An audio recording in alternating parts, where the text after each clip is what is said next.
పిల్లలకు కాస్త దగ్గు రాగానే చాలామంది తల్లిదండ్రులు దగ్గుమందు తాగించేస్తారు.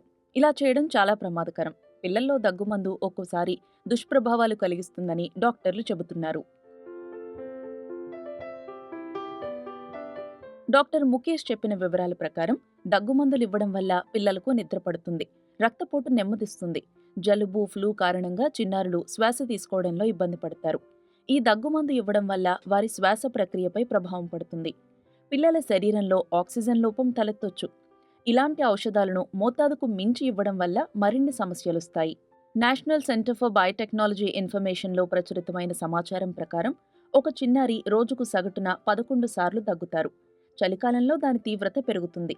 దగ్గు, జలుబు సిరప్లను దుకాణాల్లో విక్రయిస్తారు. కానీ 2 ఏళ్లలోపు చిన్నారులకు జలుబు, దగ్గు సిరప్లు ఇవ్వకూడదు. అవి ప్రాణాంతకం కూడా కావచ్చు. 4 ఏళ్ల కంటే తక్కువ వయసున్న పిల్లలకు ఈ మందులను వాడొద్దంటూ దగ్గు, జలుబు మందుల తయారీదారులే స్వచ్ఛందంగా లేబుల్ వేస్తారు.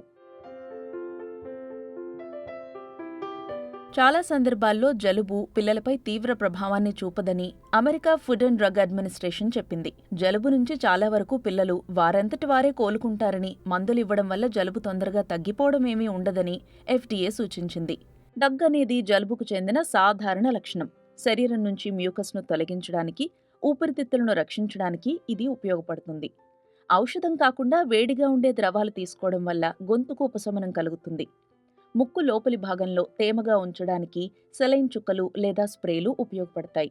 పిల్లలు సులభంగా శ్వాస తీసుకోవడం కోసం కూల్ మిస్ట్ హ్యూమిడిఫైయర్ను సిఫార్సు చేస్తారు. 1 ఏడాది కంటే తక్కువ వయసున్న చిన్నారుల కోసం బల్బ్ సిరంజ్ వాడాలని సిఫార్సు చేశారు.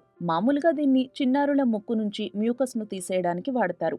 పిల్లలకు తేనె, అల్లం, నిమ్మకాయ వంటివి నివారణగా వాడొచ్చని కొందరు వైద్యులు సూచిస్తున్నారు.